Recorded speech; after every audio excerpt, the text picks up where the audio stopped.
수소 연료 전지 시스템을 판매하고 있는 플러그파워, 돈은 잘 벌고 있을까요? 당뇨 환자를 위하여 혈당 체크 기기를 판매하고 있는 덱스컴, 뭐가 특이하길래 매출이 1년간 42%나 증가했을까요? 이번 영상에서는 플러그파워와 덱스컴에 대한 모든 것을 알아보겠습니다. 본격적으로 시작하기 전에 구독과 좋아요, 알림 설정까지 부탁드립니다.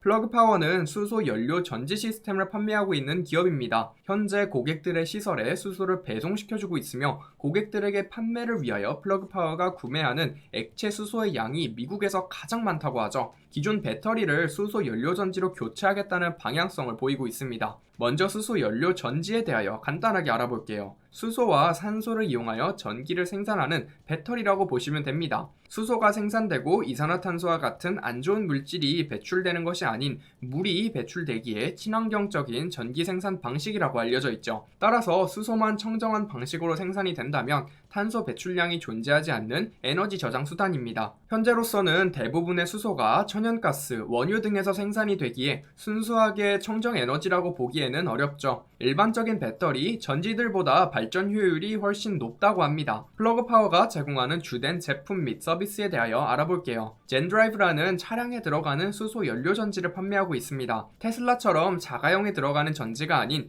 지게차와 물류센터에서 이용이 되고 있는 운반차의 용도로 주로 사용이 되고 있는 것 같죠. 젠퓨얼은 수소 저장 시스템을 구축해주고 수소 충전 시설을 설치해주며 수소를 배송까지 해주고 있는 서비스입니다. 젠슈어는 백업용 전지라고 보시면 되죠. 통신기업 또는 유틸리티 기업이 에너지를 저장해두는 용도로 사용한다 합니다. 플러그파워는 특이한 고객 구조를 가지고 있습니다. 2명의 클라이언트가 총 매출의 무려 49.6%나 차지하고 있죠. 과거에는 이보다 더 높은 수치였으며 2017년도에는 71.8%, 2018년도에는 66.7%로 고객 다각화가 이루어지고 있습니다. 그리고 이 2명의 클라이언트는 바로 아마존과 월마트입니다. 물류 창고에서 사용이 되는 지게차와 짐을 옮기는 운반차의 수소전기를 활용하고 있죠. 플러그파워는 이 두 기업에게 플러그파워의 제품을 구매하는 대가로 플러그 주식의 워런트를 제공했다고 합니다. 단순하게 플러그의 시스템을 아마존과 월마트가 구매하여 사용하는 대가로 주식을 제공한 것이죠. 최근 이 두 기업에 의존하는 매출 비중이 감소하는 것으로 보아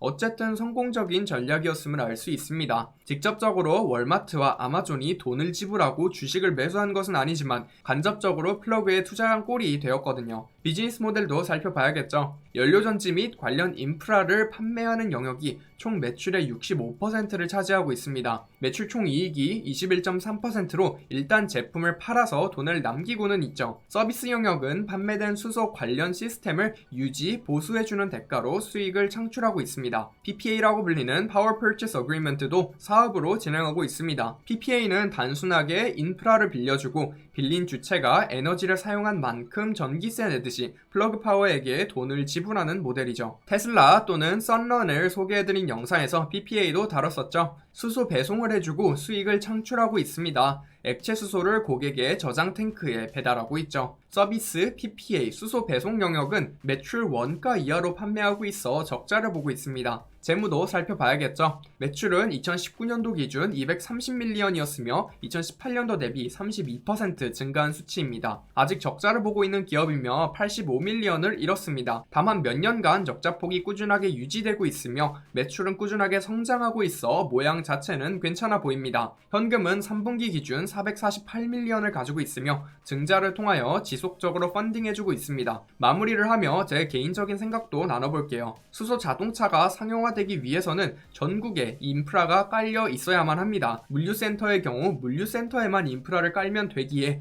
플러그파워가 시작점으로 노린 시장은 상당히 좋아 보입니다. 더불어 월마트와 아마존에게서 발생하는 매출 비중이 줄어든 것 역시 굉장히 긍정적으로 보이죠. 다만 제 입장에서 주가는 너무 비싸다고 생각합니다. 현재 매출의 30배 넘게 거래되고 있는데 고마진 비즈니스도 아닌 것 같고 어디까지 성장을 할 수 있을지 얼핏 봐서는 잘 모르겠습니다. 어떻게 보면 고용량 배터리가 들어가는 모든 것에 활용될 수 있기에 잠재 시장이 커 보이기도 하고 수소 충전을 할 수 있는 인프라가 없다면 대중시장에서 활성화가 되기 어려워 보이기도 하고요. 다음으로 알아볼 기업은 덱스컴입니다. 덱스컴은 당뇨병 환자들을 위하여 포도당 수치를 연속적으로 측정하는 기기를 판매하고 있습니다. 이런 기기를 Continuous Glucose Monitoring, 짧게는 CGM이라고 부르죠. 측정된 당 수치를 활용하여 예측 서비스 및 알람까지도 제공합니다. 모바일 앱을 통하여 본인의 혈당 추이를 살펴볼 수 있다 하죠. 먼저 당뇨병에 대하여 살펴봐야겠죠. 당뇨병은 인슐린을 생산하지 못하거나 인슐린을 적절히 활용하지 못하는 경우를 뜻합니다. 인슐린은 피에 포도당 수치가 너무 높아질 경우 당 수치를 낮춰주는 역할을 하는 호르몬이죠. 미국 인구의 무려 7.6%나 당뇨병을 가지고 있다 합니다. 의료 비용의 4분의 1은 당뇨병을 가진 환자가 지불을 하고 있으며 이 액수가 무려 327빌리언 달러라고 하죠. 당뇨 환자는 당뇨가 없는 환자들보다 의료 비용은 2.3배나 더 지출한다고 합니다. 그만큼 당뇨는 합병증으로도 인류를 괴롭히고 있습니다. 그래서 당뇨 환자들은 몸이 스스로 혈당을 조절할 수 없기에 혈당을 지속적으로 체크해줘야 합니다. 주기적으로 혈당을 모니터링하다가 당 수치가 너무 높게 나오면 인슐린을 맞아 당 수치를 낮춰줘야 하죠. 많은 당뇨 환자들이 손가락 체열을 통하여 혈당을 확인하고 있습니다. 이제 이러한 방식의 문제점은 특정 시점에 혈당만을 알 수 있다는 점에 있죠. 혈당이 올라가고 있는 중에 당 수치인 것인지 내려가고 있는 중에 당 수치인 것인지를 모릅니다. 더불어 자는 도중에 혈당은 전혀 알 수 없게 되죠. 이외에도 손가락을 바늘로 하루에 4번씩은 찔러야 하는 당뇨 환자들은 삶의 질이 낮아지게 됩니다. 지속적으로 혈당에 신경을 쓰고 있어야 하기에 스트레스가 존재한다고 하죠. 이러한 문제점들을 해결하기 위하여 덱스컴이 연속적으로 혈당을 모니터링할 수 있는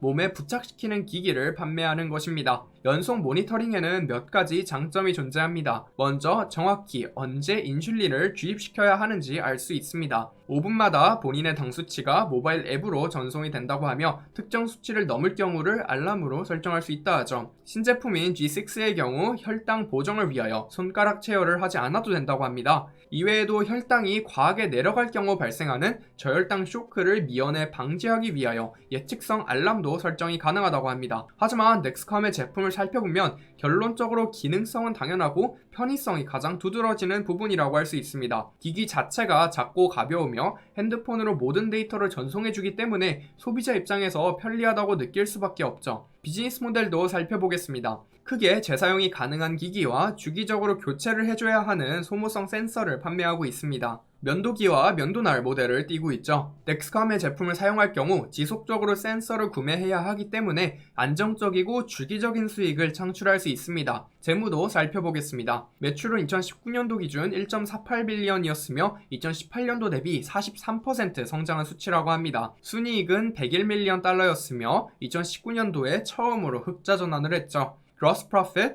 매출 총 이익률을 살펴보면 63% 정도 되어 제품을 팔아 돈을 상당히 많이 남기고 있습니다. 차입금이 좀 있긴 한데 현금을 더 많이 들고 있어서 문제가 크게 될 것 같진 않네요. 마무리를 하며 제 개인적인 생각을 나눠보죠. 당뇨 환자는 지속적으로 증가하는 추세입니다. 즉 덱스컴 입장에서는 잠재 시장의 크기가 커지고 있다는 뜻이죠. 특히 2형 당뇨 환자가 비만 때문에 급속도로 늘어나고 있는데 총 2,780만 명의 2형 당뇨 환자 중 600만 명이 인슐린 모니터링이 필요하다고 합니다. 더불어 당뇨병이 점점 더 낮은 연령층에서 발생하고 있습니다. 덱스컴의 비즈니스 모델에는 소모품 비중이 있기에 고객이 어릴수록 고객 한 명이 창출할 수 있는 수익인 고객생의 가치가 증가하게 되죠. 따라서 외부 환경적인 부분을 살펴보면 당뇨병 관리 시장은 긍정적이라고 볼 수 있습니다. 사회적인 측면에서도 사실 덱스컴의 기기는 긍정적으로 기여합니다. 연속적인 혈당 모니터링이 총 의료 비용을 낮추는 데 기여하거든요. 의료 비용 중에서 병원 입원비가 가장 비싼 부분에 해당한다고 합니다. 혈당 체크를 통하여 더 꼼꼼히 당뇨 관리를 하면 입원 횟수가 줄어들기에 소비자가 지출할 의료 비용이 감소하게 되겠죠. 구독자 여러분들은 플러그파워와 덱스컴의 미래에 대하여 어떻게 생각하시나요? 영상에 대한 질문 또는 투자에 대한 질문을 남겨주시면 성심성의껏 답변해드리겠습니다. 제가 추후에 다뤄보길 원하시는 종목이 있으시다면 유튜브 커뮤니티 탭으로 신청해주세요.